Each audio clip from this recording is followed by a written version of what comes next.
황보선의 출발 새 아침. 10월 13일 오전 8시 정각입니다. 황보선의 출발 새 아침 3부 시작합니다. 팍팍한 일상에 매일 쏟아지는 다양한 정치, 경제, 사회 이슈들까지 고민이 많아서 고민 중이시라고요. 이제 그 고민들 함께 고민하면서 풀어보시죠. 어떤 고민이든 다 귀 기울이시겠다 하는 이분, 더불어민주당의 고민정 의원과 함께 고민정은 고민중 지금 시작합니다. 고 의원님 안녕하십니까? 네, 안녕하세요. 반갑습니다. 네.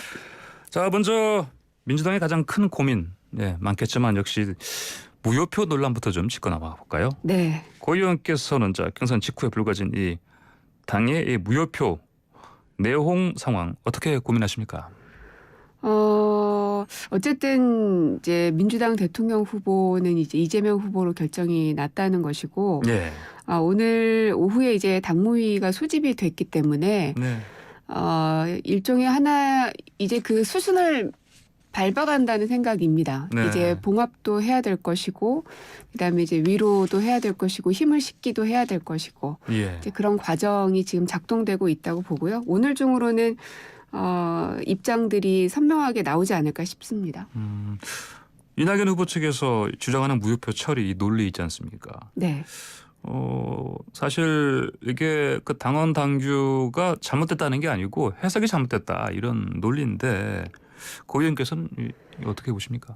사실 이제 그 부분은 그 경선이 끝나기 이전부터도 예. 이낙연 캠프 측에서 계속 이의 제기를 했던 것으로 알고 있습니다. 근데 예.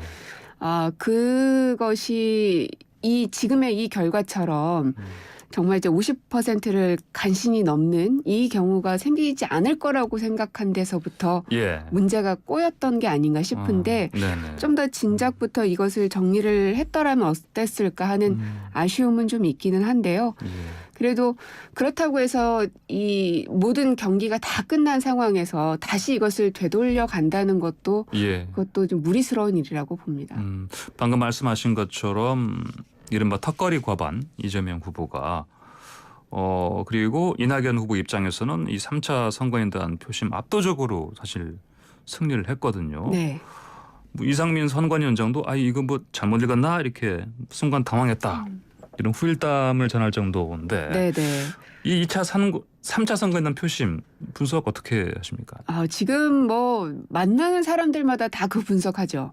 시사평론가, 기자 뭐 할 것 없이 모두가 다 지금 여기에 매달려 있을 정도로 네. 굉장히 튀는 숫자가 나온 거는 맞거든요. 네.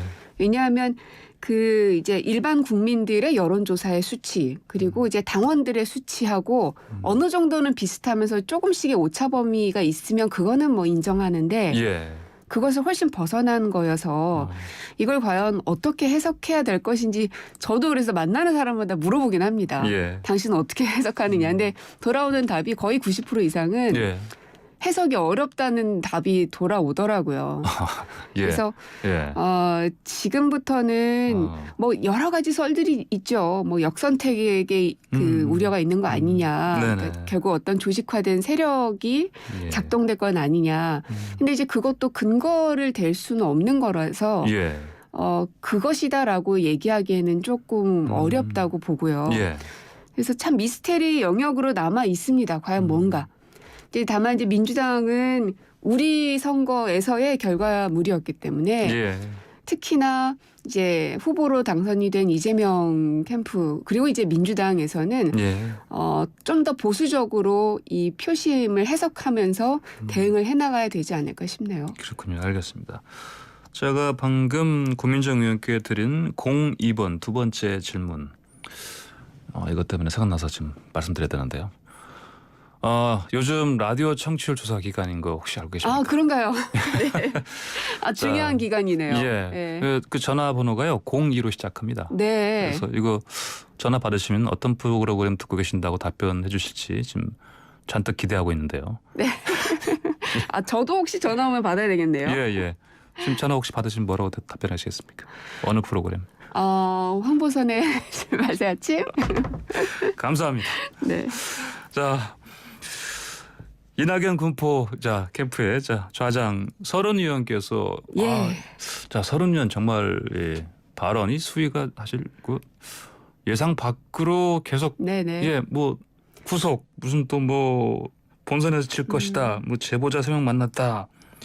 이거 뭐 위험수위를 넘어선 거는 분명해 보이는데 뭐 국민의힘에서 할 얘기가 아니냐 뭐 이런 얘기까지 들리고요. 네네. 아마도 이제 지키고자 하는 힘이 너무 강하면 예.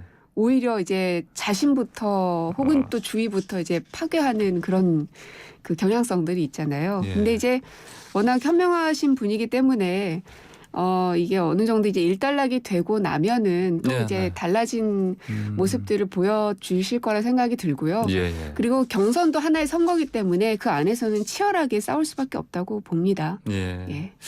자, 아까 잠깐 언급하셨던 당무위 소집돼서 김종민 의원이 어제 저희랑 인터뷰할 때 강하게 이걸 요청하더라고요. 어쨌든 이걸 송영길 대표가 받아들여서 그런지 모르겠지만 오늘 오후에 아마 당무위 네, 소집돼 맞습니다. 있죠. 어떤 결과가 나올 것 같습니까? 그 제 개인적인 생각으로는 예. 지금의 상황이 뒤집혀지는 거는 조금 어렵지 않을까. 네. 왜냐하면 지금까지 이제 국민들의 여론조사나 또 당원들의 표심이나 이런 것들을 종합적으로 보면은 예. 그 비슷하게 그 분위기가 흘러가는 것 아닐까 하는 생각이 들고요. 예. 그래서 가장 중요한 거는 이제 당무위 결과가 나온 이후에 어떤 입장이 나올 것인지가 제일 중요할 것 같습니다. 예. 예. 저 말씀하신 것처럼 사실 뭐 큰 뭐랄까요 그 예상 밖의 네. 결론이 나오지는 않을 것 같다 네, 이런 네. 말씀이신데 그러면 아무래도 이낙연 후보 측에서는 또 뭔가 대응을 하지 않겠습니까? 저는 예. 그 가능성은 굉장히 낮다고 봅니다. 예. 왜냐하면 네. 제가 이제 뭐 이낙연 총리님 시절에 네, 저는 이제 청와대 대변인으로 같이 있었으니까 이렇게 예. 보면은 되게 명분도 중시하고요. 예. 그다음에 2017년 대선을 치를 때도 보면은 네. 사실은 뭐 소위 얘기해서 개파라는 거 나누는 게 참 그렇긴 합니다만 예. 뭐 친문 뭐 이런 것에 계신 분은 아니었잖아요. 예. 그럼에도 불구하고 문재인 정부의 초대 총리로서 정말 몸과 마음을 다하는 모습을 옆에서 너무 많이 지켜봤거든요. 네. 특히나 이제 국내에서의 여러 가지 사건 사고들의 총리께서 진두지휘하면서 정리해 나가시는 모습을 보면서 예. 굉장히 든든하기도 하고 감사하기도 하고 그래서 누구보다도 문재인 정부의 성공과 완수를 바라는 분이시고 예. 또 민주당이 다음 정부를 민주정부를 만들 것을 갈망하는 분이시기 때문에 예. 어느 것이 민주당과 대한민국을 위한 길일 것인지에 대해 누구보다 고심을 많이 하고 계시리라 생각이 듭니다. 그러면 그 법원에 막 가처분 신청 이런 건 가능성은 매우 적고 네, 제가 대승- 보기엔 그렇습니다. 대승적 결단을 하실 가능성이 높다. 이렇게 네. 보면 되겠네요. 예, 알겠습니다. 좀 지켜봐야 되겠습니다. 문재인 대통령께서 대장동 의혹 관련해서 이제 첫 공개 입장을 내놓으셨는데 검찰 경찰 적극 협력해서 네. 수사 철저하게 신속하게 해라 이런 지시인데 청와대 대변인을 지내셨으니까요. 네네. 고 의원님 해석을 좀 들어봐야 되겠습니다. 네. 예. 뭐 저 이재명 후보도 원했던 것이잖아요. 철저하게 수사가 이제 빨리 진행되는 것이. 그래서 예. 지금 이제 진행 중에 있는 것이고요.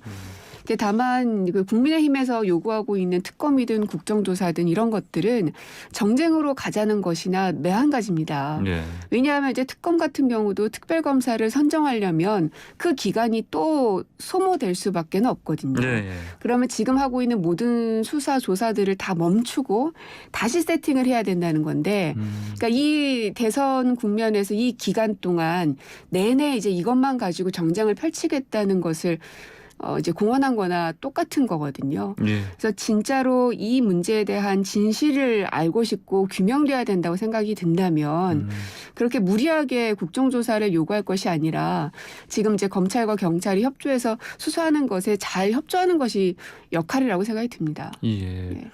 더 이상은 국회를 좀 정쟁으로 좀 몰아가지 않았으면 좋겠습니다. 특히나 지금은 국감기간이잖아요. 예.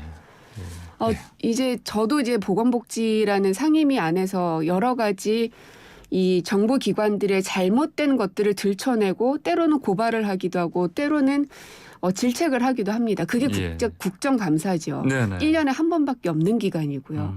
근데 이제 그 자리에서 지금 현재 고발 사주권으로 문제가 되고 있는 김홍 정점식 의원 두 분께서 네. 국정감사 감사위원으로 활동을 하고 계신다는 거에 대해서 저는 굉장히 납득하기가 어렵습니다. 예.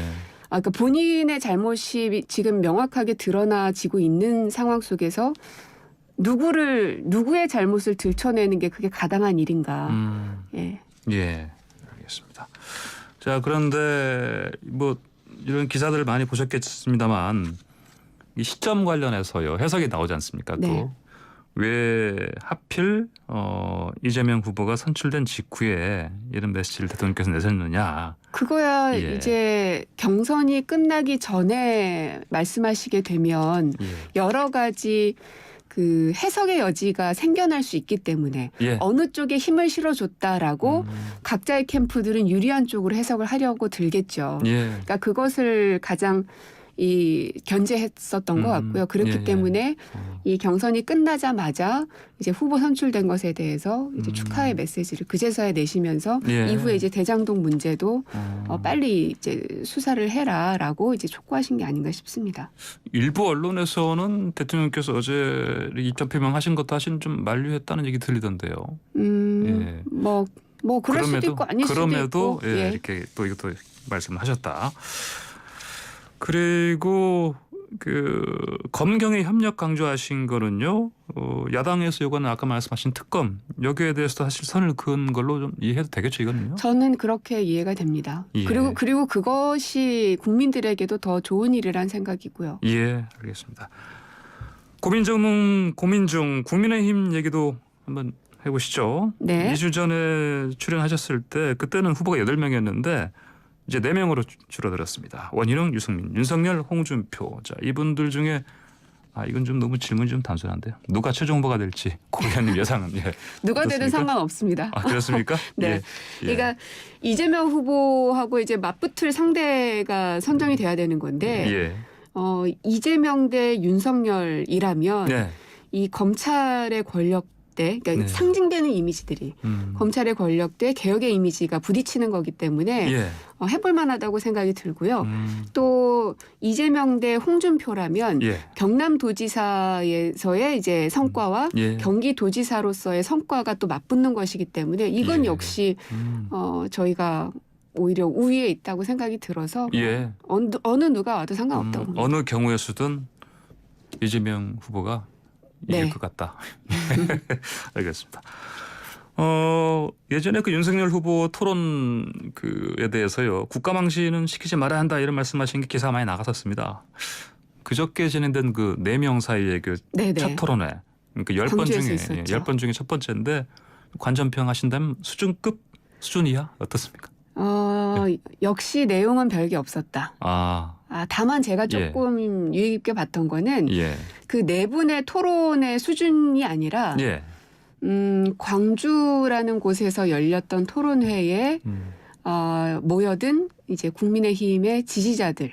예. 그게 저는 조금 다르게 보였는데. 그렇습니까? 왜냐하면은 이제 광주라는 곳은 어쨌든 이 민주당 성향이 강한 곳으로 지금 보잖아요. 예. 그러면 이제 국민의힘 지지자들은 주로 이제 샤이 보수인 경향들이 많았었는데, 제가 그 사진으로 봐도 그렇고 꽤나 많은 사람들이 그 앞에 모여 있더라고요. 예. 그러니까 그 얘기는 본인들의 성향들을 자신 있게 드러내고 있다는 거거든요. 네. 이 대목에서 우리 민주당 그리고 진보 진영이 굉장히 긴장해야 되는 거라고 생각을 합니다.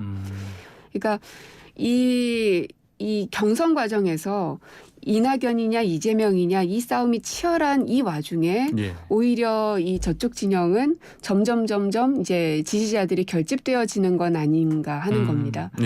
그래서 이게 무조건 우리가 다 잘 될 거야, 우리가 될 거야 라는 것이 힘을 내기에는 필요도 하지만 너무 그것만 있을 때에는 정확한 현실 판단이 어렵기도 하거든요.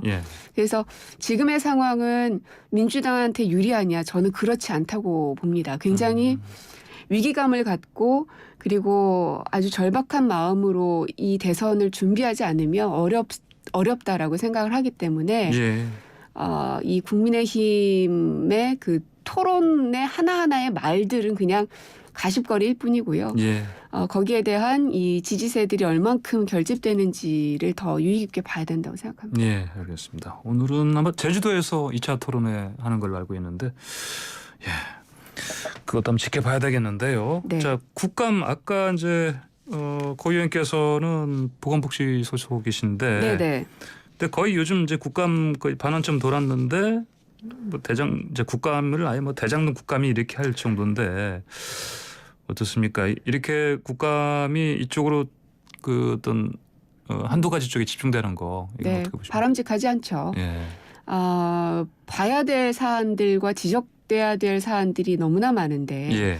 모든 것이 하나로 빨려 들어가는 것은 옳은 방향은 아니고요. 네. 근데 이제 저희 보건복지위 같은 경우는 그런 파행들이 좀 덜합니다. 네. 왜냐하면 우리 정부에서 하겠다고 했던 백신 접종률이나 이런 예. 것들이 순항하고 있거든요. 네. 오늘도 이제 어제 저녁인가 발표가 됐죠. 예. 4천만 명의 국민들이 1차 접종이 완료가 돼서 현재 78%가 됐고요. 18세 이상만 봤을 때는 90%가 넘었습니다. 네. 그리고 2차까지 완료된 사람은 현재 이제 60%가 나오고 있는데 네. 예. 초기에 그 목표로 얘기를 했었던 그 약속을 지금 달성해 나가고 있는 거거든요. 예. 예. 그렇기 때문에 보건복지위에서는 뭐라고 이제 야당에서 주장할 만한 거리가 없는 것이죠. 예.